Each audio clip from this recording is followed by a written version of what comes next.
Hello guys, स्वागत है आपका व्हीकल टीयर डाउन सीरीज के पार्ट 2 में। पार्ट 1 में हमने मोटरसाइकिल की जो फेयरिंग है उसको रिमूव कर लिया था। अगर आपने वो वीडियो चेकआउट नहीं करी है तो उसका लिंक आपको डिस्क्रिप्शन में मिल जाएगा।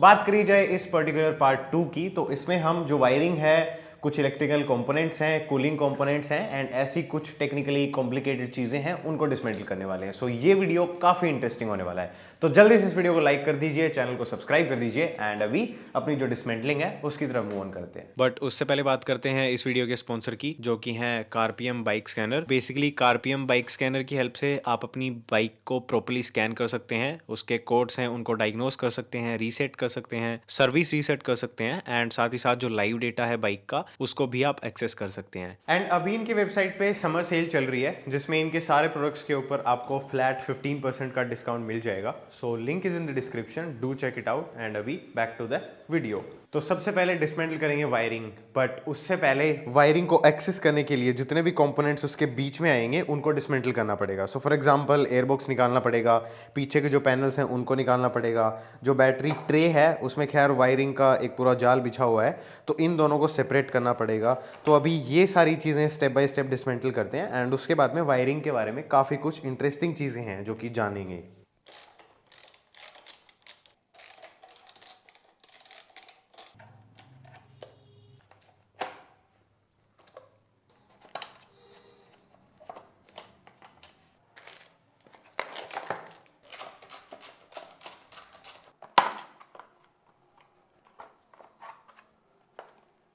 ये जो ट्रे मैंने निकाली है ना, इसको निकालने के बाद मेरे को ये लग रहा है कि यहाँ पर तो हद से ज़्यादा ओवर इंजीनियरिंग कर दी यार।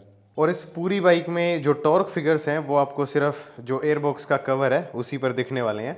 उसके पीछे एक इंटरेस्टिंग स्टोरी है, वो ये कि केटीएम ये जो एयरबॉक्स का डिज़ाइन देती है उसमें नीचे की साइड जहाँ पर ये स्क्रू टाइट होता है वहाँ पर थ्रेडेड इंसर्ट्स आते हैं। तो होता क्या है कि जैसे ही आप ये स्क्रू, पहले इसमें 8 मिलीमीटर के बोल्ट्स आते थे, तो मैकेनिक्स या फिर जो यूजर्स होते थे वो उन 8 मिलीमीटर के बोल्ट्स को हैंडल टी से या फिर रैचेट से ज़्यादा टाइट कर देते थे, तो एयरबॉक्स की जो बॉडी है वो क्रैक हो जाती थी। तो उसके लिए फिर बेचारों ने थक हार के यहाँ पर टॉर्क फिगर्स लिखना शुरू कर दिया और 8 मिलीमीटर वाले बोल्ट्स की जगह ये जो स्क्रूज हैं ये प्रोवाइड करने लग गए।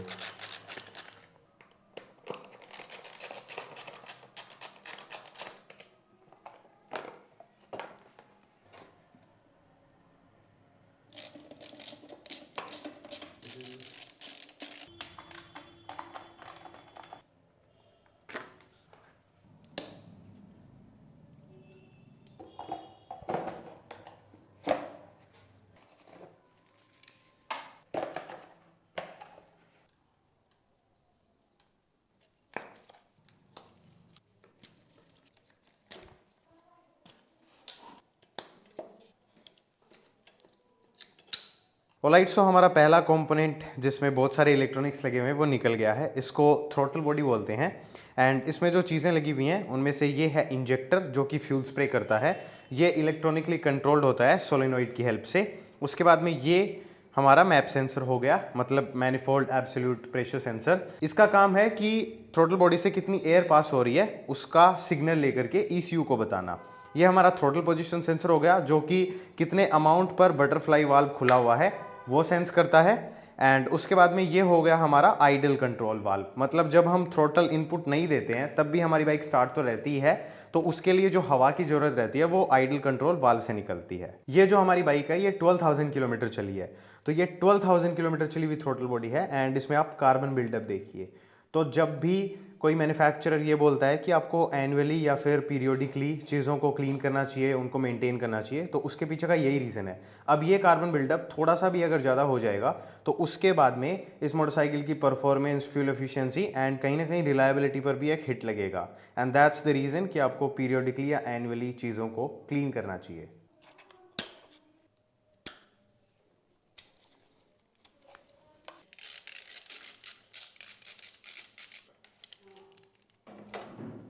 ये जो पार्ट है इसको आरआर यूनिट बोलते हैं, मतलब रेगुलेटर रेक्टिफायर यूनिट। इसका काम ये रहता है कि जब हमारा इंजन चलता है तो मैग्नेट कॉइल से जो करंट प्रोड्यूस होता है वो इस सिग्नल वायर के थ्रू इसके अंदर आता है, फिर ये उस करंट को फिल्टर करता है and AC to DC convert करके ये जो आउटपुट वायर्स हैं इनके थ्रू मोटरसाइकिल के सर्किट में सेंड कर देता है, जहाँ से आगे जाकर के ये बैटरी को चार्ज करते हैं एंड बाकी के जो इलेक्ट्रॉनिक कंपोनेंट्स हैं उसमें से कुछ डायरेक्टली आरआर यूनिट से ड्राइव रहते हैं, तो उनके पास सिग्नल जाता है, जैसे कि इग्निशन कोइल एक्सेट्रा एक्सेट्रा। तो इसलिए जब भी आपकी मोटरसाइकिल चार्ज होना बंद कर देती है या उसकी बैटरी बार बार डिस्चार्ज होने लगती है, तो चांसेस हैं कि इस यूनिट में प्रॉब्लम हो सकती है।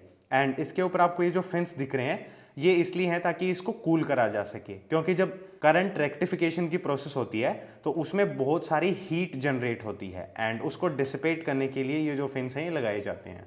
एंड जो हमारी डिसमेंटलिंग की प्रोसेस है उसको थोड़ा सा स्पीड अप करने के लिए, बिकॉज इसमें काफ़ी सारे इलेक्ट्रॉनिक्स हैं, तो उनको मैं जल्दी से ब्रीफली एक्सप्लेन कर देता हूँ। सो फॉर एग्जांपल ये हमारा फ्यूज बॉक्स है, जिसमें जितने भी क्रिटिकल इलेक्ट्रॉनिक कंपोनेंट्स हैं उनमें शॉर्ट सर्किट को प्रिवेंट करने के लिए, वायरिंग में आग वगैरह नहीं लग जाए, बाइक में आग वगैरह नहीं लग जाए, उसके लिए सारे जो फ्यूजेज हैं वो प्रोवाइड करा रखे हैं। ये जो पास में है ये हमारी स्टार्टर रिले, मतलब जब हम स्टार्टर को प्रेस करते हैं तब ये रिले ट्रिगर होती है एंड इससे जो करंट है वो बैटरी से स्टार्टर मोटर तक जाता है। उसके बाद में यहाँ पर एक और फ्यूज बॉक्स है जो कि थोड़े से और क्रिटिकल कंपोनेंट्स हैं उनके लिए रिस्पॉन्सिबल है। यहाँ पर लगी हुई हमारी सारी relay, for example fuel pump relay, radiator fan relay etcetera etcetera. उसके बाद में जो वायरिंग है वो पास थ्रू हो रही है पीछे की साइड, जो हमारे टर्न इंडिकेटर्स हैं, बैकलाइट है वहाँ तक, तो ये लगा हुआ है। ये जो चीज़ है छोटी सी, इसकी अगर हम कैप निकालेंगे तो ये हमारा जो स्कैनर लगता है डायग्नोसिस के लिए उसका पोर्ट है, तो ये एक बार क्लोज कर देते हैं। उसके बाद में ये जो वायरिंग है ये हमारा जो साइड स्टैंड का सेंसर है उसके लिए है। ये हमारा ECU है जो कि सारी चीज़ों को इलेक्ट्रॉनिकली कंट्रोल करता है, मतलब फ्यूल पंप है उसको प्राइम कब करना है, इंजेक्टर है उसकी पल्स को कम करना ज़्यादा करना ताकि फ्यूल कम या ज़्यादा जा सके हमारी रिक्वायरमेंट के हिसाब से। एंड जितने भी इसमें सेंसर्स वगैरह लगे हुए हैं उन सब से सिग्नल लेता है। बहुत सारी रिलेज हैं वो भी इसी के थ्रू कंट्रोल होती हैं, तो ये एक तरीके से ब्रेन है हमारी मोटरसाइकिल का। एंड ये हो गई हमारी इग्निशन कोइल। मोटरसाइकिल जब चलती है तब जो करंट जनरेट होता है स्पार्क प्लग में उसके लिए ये रिस्पॉन्सिबल है। ये नॉर्मल जो करंट है मतलब वो भी अच्छा खासा होता है, लेकिन उसको और ज़्यादा हाई वोल्टेज पर लेके जाती है ताकि स्पार्क प्लग का जो करंट है वो जनरेट हो सके।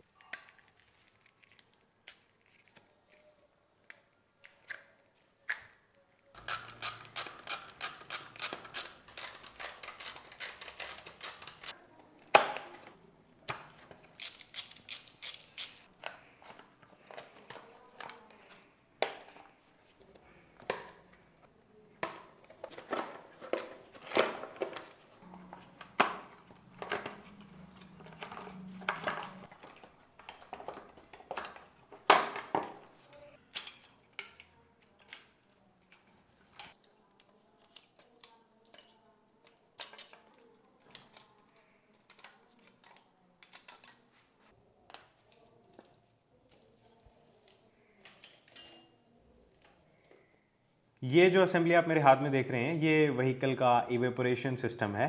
तो बेसिकली जब से यूरो 4 BS4 स्पेक्स आए हैं उसके बाद से जो पेट्रोल फ्यूम्स हैं, मतलब पेट्रोल अगर बाइक को आप धूप में खड़ी रखेंगे तो वो वेपराइज होने लगता है, तो वो जो पेट्रोल फ्यूम्स हैं वो इन्वायरमेंट में जाती हैं, तो ना सिर्फ वो इन्वायरमेंट को ख़राब करती हैं बल्कि कहीं ना कहीं आपकी जो फ्यूल एफिशिएंसी है उस पर भी इफेक्ट पड़ता है, क्योंकि अगर फ्यूल हवा में जा रहा है बाइक के इंजन में जाने की बजाय तो वो भी वेस्टेज ही है। तो उसके लिए ये सिस्टम डिज़ाइन करा गया है। इसमें बेसिकली होता क्या है कि ये वाली जो पाइप है ये फ्यूल टैंक से कनेक्टेड होती है, जो कि फ्यूल टैंक में ऊपर की साइड लगी रहती है, मतलब फ्यूल टैंक का जो ब्रिम होता है, जो नेक होती है, वहाँ पर एक पाइप कनेक्टेड रहती है और वो ऑल द वे नीचे आई रहती है और ये पाइप उससे जुड़ी रहती है। तो जैसे ही फ्यूल है वो वेपराइज होने के लिए ऊपर उठता है तो वो इस पाइप के थ्रू यहाँ पर इस कनिस्टर में आ जाता है। ये एक ड्रेन ट्यूब है जिसको बंद करके रखा जाता है, तो ये चारकोल कैनिस्टर में आ गया।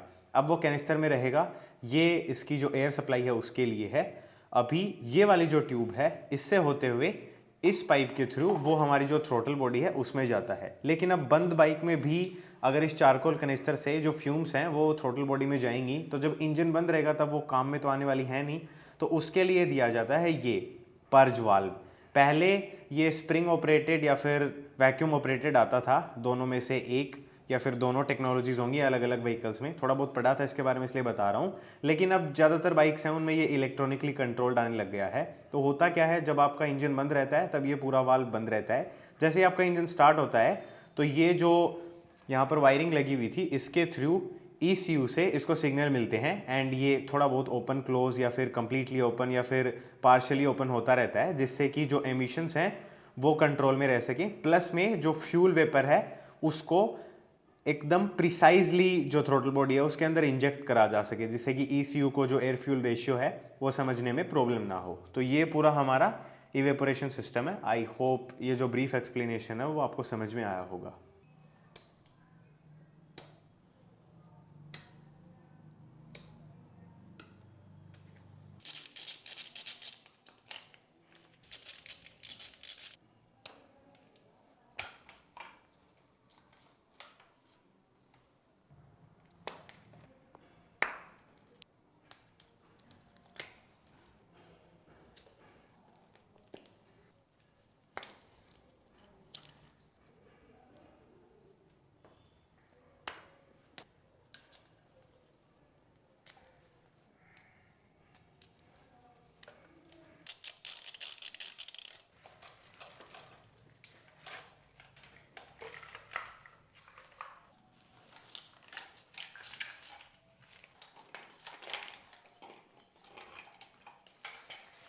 ये वायरिंग है इसकी लगभग इतनी लंबी, तो इसको लगाने चलेंगे तब तो फॉर श्योर हालत ख़राब होने वाली है, बट लगाना तो है ही। और पहले 390 रिबिल्ड करी थी उसमें भी लगाई थी, सो थोड़ा तो इजी होना चाहिए। एनीवेज अभी इसको साइड में रखते हैं एंड कूलिंग सिस्टम की तरफ मूव ऑन करते हैं।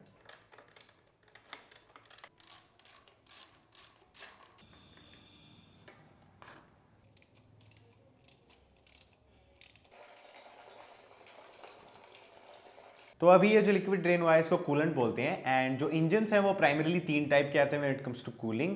सबसे पहला अपना जो एयर कूल्ड इंजन है वो हो गया, जिसमें सिलेंडर एंड सिलेंडर हेड के साइड में फिन्स लगे रहते हैं, जैसा कि हमारे जो RI यूनिट में लगे हुए थे वैसे। तो उनकी हेल्प से जो इंजन है उसका ओवरऑल टेम्परेचर है वो थोड़ा सा ड्रॉप हो जाता है। नंबर 2 टाइप के जो इंजन्स हैं वो हैं ऑयल कूल्ड इंजन्स। उनमें एक छोटा रेडिएटर लगा रहता है जिसमें जो मोटरसाइकिल का इंजन ऑयल है उसको सर्कुलेट करा जाता है एंड वो अगेन हीट एक्सचेंज के बेसिस के ऊपर काम करता है और इंजन ऑयल का जो टेम्परेचर है वो थोड़ा सा गिरा देता है, जिसकी वजह से जो इंजन है वो थोड़ा और ठंडा रह पाता है। नंबर 3 जो है, जो कि सबसे इफेक्टिव है when it comes to cooling, वो है लिक्विड कूल्ड सिस्टम। तो इसमें जो रेडिएटर है वो ऑयल कूलर के कंपैरिजन में थोड़ा बड़ा होता है एंड इसमें कूलेंट या फिर वाटर है उसको यूज करा जाता है टू डिसिपेट द हीट। तो ये काम ऐसे करता है बेसिकली, जैसे ही इंजन ऑपरेटिंग टेम्परेचर पर आएगा तब जो थर्मोस्टेट है वो बाईपास वाल्व की बजाय डायरेक्ट जो इंजन है, मतलब जो सिलेंडर है एंड सिलेंडर हेड है, उनमें जो लाइंस बनी हुई हैं कूलेंट फ्लो करने के लिए, उनके थ्रू जो कूलेंट है उसको सर्कुलेट करने लग जाता है। सर्कुलेशन करने के लिए इसमें वाटर पंप लगा रहता है जो कि जो पानी या फिर कूलेंट है उसका फ्लो मेंटेन रखता है।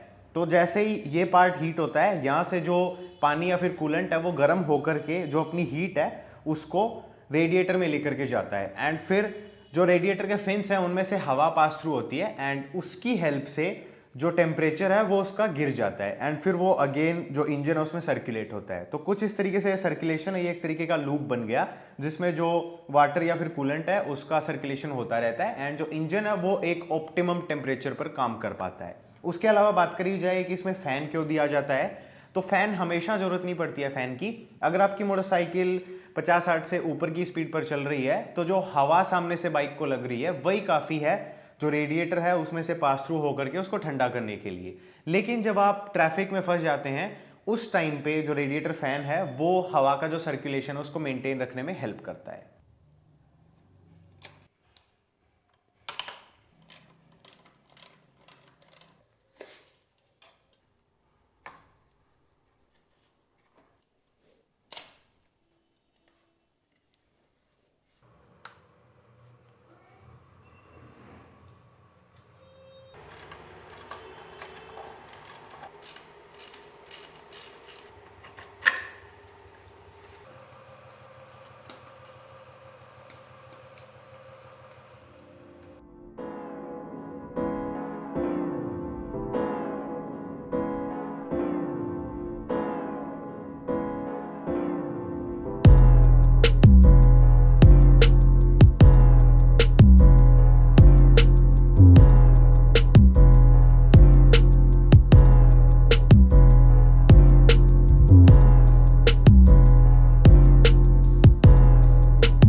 ऑलराइट गाइस, तो इस वाली वीडियो के लिए इतना ही रखते हैं। हालांकि जब ये चीज़ें यहाँ पर बिखरी हुई हैं तो लग रहा है कि काफ़ी कम चीज़ें डिसमेंटल करी हैं, लेकिन वही बात है, थोड़ा एक्सप्लेनेशन में टाइम निकल गया, थोड़ा वायरिंग में ज़्यादा टाइम ले लिया, so it was all for good. हालांकि अगर आपको ये वीडियो पसंद आई है then do like it and share it with your friends. इस वीडियो का सबसे बेस्ट पार्ट आपको क्या लगा, बेस्ट इन्फॉर्मेशन क्या लगी, वो अगर आप कमेंट में डिस्कस करना चाहें so then you are welcome. And उसके अलावा इस सीरीज़ के और पार्ट्स एंड ऐसी और इंटरेस्टिंग वीडियोस देखने के लिए इस चैनल को सब्सक्राइब करके रखिए। मैं मिलूंगा आपसे नेक्स्ट वाले पार्ट में, तब तक के लिए बाय बाय।